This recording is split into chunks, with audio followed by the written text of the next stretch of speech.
வணக்கம் நண்பர்களே. 60 வயசுக்கு அப்புறம் உடம்பு கொஞ்சம் மெதுவாக வேலை செய்ய ஆரம்பிக்கும். அதுல முக்கியமான பிரச்சனை என்னன்னா, கால்களில் பலவீனம், நடக்க கஷ்டம், நரம்பு பிடிப்பு, காலை நம்சாக ஃபீலிங் இந்த மாதிரிலாம் வர ஆரம்பிக்கும். இது எல்லாமே வந்துட்டா வாழ்க்கையே பாதிக்க ஆரம்பிக்கும். ஆனா நல்ல விஷயம் என்னன்னா, உணவே மருந்துங்க. சரியான உணவை நீங்க எடுத்துக்கிட்டீங்கன்னா, சின்ன சின்ன எக்ஸசைஸ் பண்ணீங்கன்னா, கண்டிப்பா இதுல இருந்து நம்ம நரம்புகளை மீண்டும் பலமாக்க முடியும். இன்னைக்கு நம்ம சொல்ல போற அந்த சக்தி வாய்ந்த 4 உணவுகள் என்ன? எளிமையா வீட்டிலே செய்யக்கூடிய 3 எளிமையா செய்யக்கூடிய கால்களுக்கான 3 பயிற்சிகள் அதான் இந்த வீடியோல நான் பார்க்க போறோம். ஸோ இது ரொம்ப ரொம்ப சிம்பிள் தான். இதுக்காக நீங்க ஜிம்முக்கு போய் கஷ்டப்படணும்னு நான் சொல்லலை. வீட்டிலே ரொம்ப எளிமையா செய்யக்கூடிய எக்ஸசைஸ் தான் பார்க்க போறோம். ஸோ அந்த சக்தி வாய்ந்த 4 உணவுகள் எக்ஸசைஸ் 3 தான் பார்க்க போறோம். ஸோ கண்டிப்பா இந்த வீடியோவை ஸ்கிப் பண்ணாம ஃபுல்லா பாருங்க. கண்டிப்பா உங்க உடல் நலம் ஆரோக்கியமாக இருக்கும். நரம்புகள் பலமாக 4 உணவுகளை பார்க்கலாம். அதுல முதலாவது உணவு தாங்க பாதாம். பாதாம்ங்கிறது ஒரு சூப்பரான உணவு. நம்ம இதை ஒரு ஸ்நாக்ஸா நம்ம சாப்பிட்டுட்டு இருப்போம். ஆனா இனிமே நீங்க மருந்து மாதிரி சாப்பிட வேண்டும். ஸோ மருந்து மாதிரி நீங்க எடுத்துக்கிறணும். ஸோ இதுக்கு நீங்க என்ன பண்ணணும், இரவுல ஒரு 5 பாதாம் எடுத்து நீங்க இரவுல ஊற வச்சுட்டு காலையில நீங்க அதோட தோலை நீக்கிட்டு அந்த வெள்ளை கலர்ல இருக்கக்கூடிய அந்த பருப்பு மட்டும் காலையில நீங்க எடுத்து சாப்பிடணும். ஸோ இதுல என்ன இருக்குதுன்னா, இந்த பாதாம்ல விட்டமின் இ நிறைஞ்சு இருக்கு. இந்த விட்டமின் இ உங்களுடைய உடல் ஆரோக்கியத்திற்கும் சரி, சர்ம ஆரோக்கியத்திற்கும் சரி, ரெண்டுக்குமே நிறைய நன்மைகளை கொடுக்குது.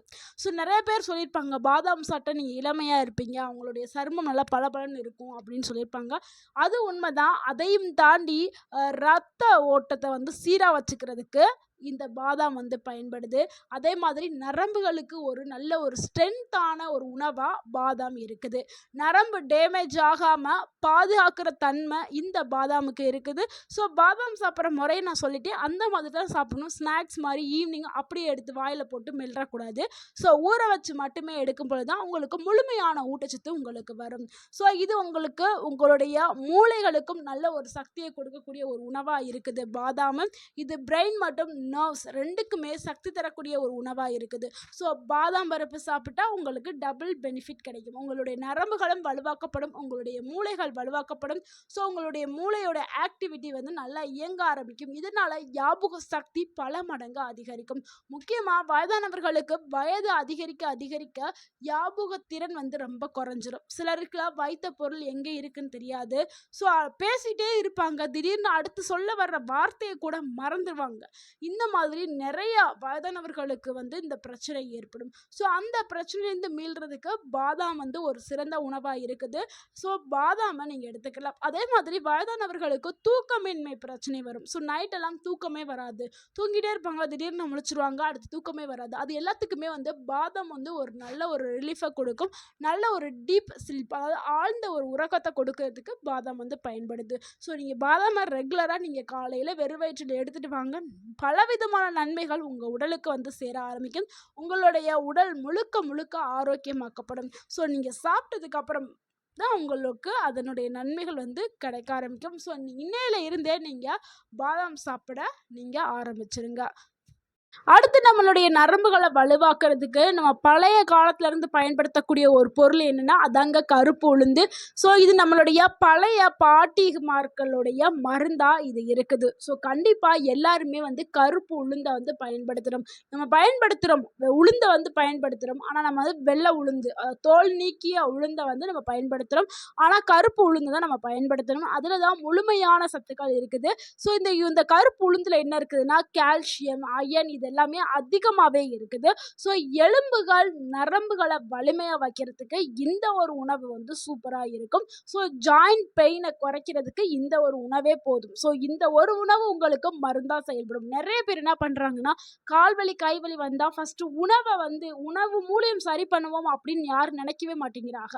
ஹாஸ்பிட்டலுக்கு போவோம், மாத்திரை மருந்து சாப்பிடுவோம், வலி நிவாரணி வாங்கி தடவுவோம் அப்படிதான் நினைக்கிறாங்க. ஸோ மாத்திரை மருந்துகளை விட உணவு தாங்க உங்களுக்கு மருந்தா இருக்கும்.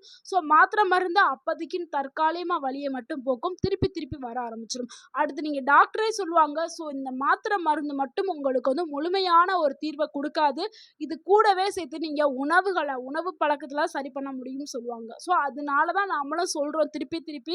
ஸோ சரியான உணவுகளை சரியான முறையில் எடுத்துக்கிட்டா தான் உங்களுக்கு ஒரு நல்ல ஒரு ஆரோக்கியமான உடல் வந்து கிடைக்கும். ஸோ இந்த கருப்பு உளுந்தெல்லாம் கண்டிப்பாக நீங்கள் எடுத்துக்கிறணும். ஸோ இதை வந்து உளுந்தங்கஞ்சியாக எடுத்துக்கலாம், இல்லைன்னா கருப்புளுந்து களியாக எடுத்துக்கலாம். ஸோ உங்களுக்கு எந்தமான விதையில் உங்களுக்கு எந்தமான முறையில் உங்களுக்கு சாப்பிட பிடிக்குதோ அந்த மாதிரி நீங்கள் செஞ்சு சாப்பிடுங்க. வாரத்துக்கு 3 முறை வந்து எடுத்துக்கிறங்க. இது இல்லைன்னா இந்த கருப்பு உளுந்த வறுத்து பவுட்ரு பண்ணி நீங்கள் பாலில் கலந்து கூட டெய்லி குடிச்சிட்டு வரலாம். ஸோ நீங்கள் களி கிண்டுறதுக்கு டைம் ஆகும், கஞ்சி கிண்ட டைம் ஆகும்.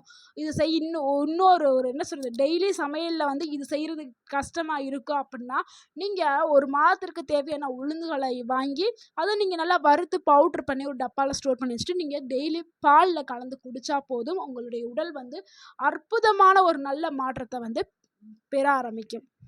3வது உணவு என்னன்னா வாழைப்பழம். வாழைப்பழம் மிகவும் கம்மியான விலையில கிடைக்கக்கூடிய ஒரு பழமா இருக்குது. இதுல வந்து அதிக அளவுல பொட்டாசியம் இருக்குது.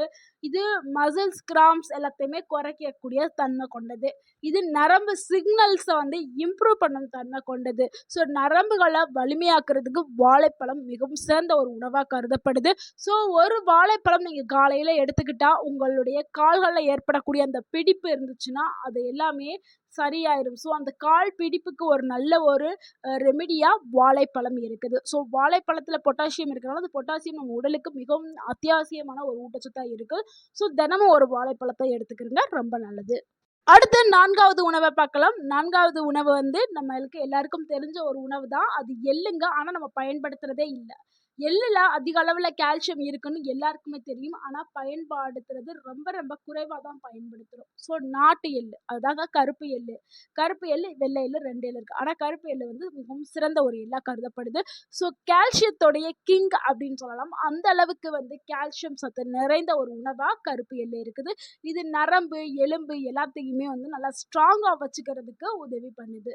ஸோ டெய்லியுமே நம்ம ஒரு டேபிள் ஸ்பூன் எள்ளை வந்து நீங்கள் நைட்டே ஊற வச்சு காலையில் வாயில் போட்டு நல்லா மென்று சாப்பிட்றதா இருந்தால் சாப்பிடலாம். இல்லைன்னா எல்லையுமே லைட்டாக வறுத்துட்டு அதை பவுட்ரு பண்ணி வச்சு பாலில் கலந்து குடிக்கிறதா குடிக்கலாம். இல்லை வாரத்துக்கு 2-3 முறை வந்து எள்ளில் செய்த எள்ளு சட்னி எடுத்துக்கிறலாம். டெய்லியுமே ஒரு எள்ளுருண்டை எடுத்துக்கிறலாம்.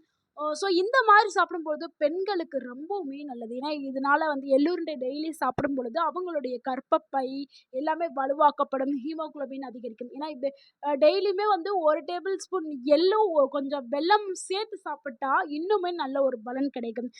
அயன் கிடைக்கும், கால்சியம் கிடைக்கும். ஏன்னா வெல்லம் வந்து சேர்த்து சாப்பிடும்போது அவங்களுக்கு தேவையான ஹீமோகுளோபின் அதிகரிக்கிறதுக்கு அயன் சத்து வந்து கிடைக்கும். அதே மாதிரி எள்ளில் கால்சியம். ஸோ எள்ளிலும் கால்சியம், அயன் இது எல்லாமே இருக்குது. ஸோ பெண்களுக்கு ரொம்ப ரொம்ப முக்கியமான ஊட்டச்சத்துக்கள் எல்லாமே எள்ளில் கிடைக்கும். ஸோ கண்டிப்பாக 40 வயதை எட்டின பெண்கள் வந்து கண்டிப்பாக எள்ளை வந்து உணவில் சேர்த்துக்கிறணும். நம்ம சொன்ன மாதிரி டெய்லி நம்ம எள்ளில் ஏதாவது ஒரு பொருட்கள் செஞ்சு சாப்பிட்றது கஷ்டமாக இருந்தால் அதை வறுத்து பவுட்ரு பண்ணி வச்சு பாலில் கலந்து குடிச்சிட்டு வாங்க. ஸோ வயதானவர்களுக்கு உங்களுடைய கை கால்கள் நல்லா பலமாக இருக்கணும், நான் தடுமாறாமல் நடக்கணும், 60-70 வயசுலேயும் நான் வந்து யாரோட துணை இல்லாமல் நான் வந்து நடந்து போகணும் அப்படின்னா கண்டிப்பாக நீங்கள் எள்ளை உணவில் சேர்த்துக்கிறணும். ஸோ எள்ளுங்கிறது ஒரு சூப்பரான உணவு, எலும்புகளை வலுவாக்கக்கூடிய ஒரு உணவு. இப்போ பார்த்த 4 உணவுகளையும் நீங்கள் கண்டிப்பாக ஃபாலோ பண்ணணும். இந்த உணவுகள் உங்கள் உடம்புக்கு நல்ல ஒரு ஆரோக்கியத்தை கொடுக்கும். ஸோ இந்த உணவுகளோடு சில உடற்பயிற்சி செய்தால் தான் உங்களுக்கு முழுமையான ஒரு தீர்வு வந்து கிடைக்கும். ஸோ அதுக்கான உடற்பயிற்சியை தான் நம்ம இப்போ பார்க்க போகிறோம்.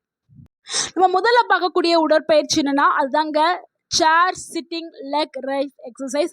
இது வந்து நம்ம வீட்லேயே சேர் நார்மலாக உட்காரக்கூடிய சேரில் உட்காந்து ஒரு கால்களை நீட்டிக்கிட்டு ஒரு காலை தரையில் வச்சபடி உட்காரணும். ஸோ இந்த மாதிரி ஒரு காலை தரையில் ஒரு காலை ஸ்ட்ரைட்டாக நீட்டி இப்படி மாற்றி மாற்றி 2 கால்களுக்குமே செய்யும்.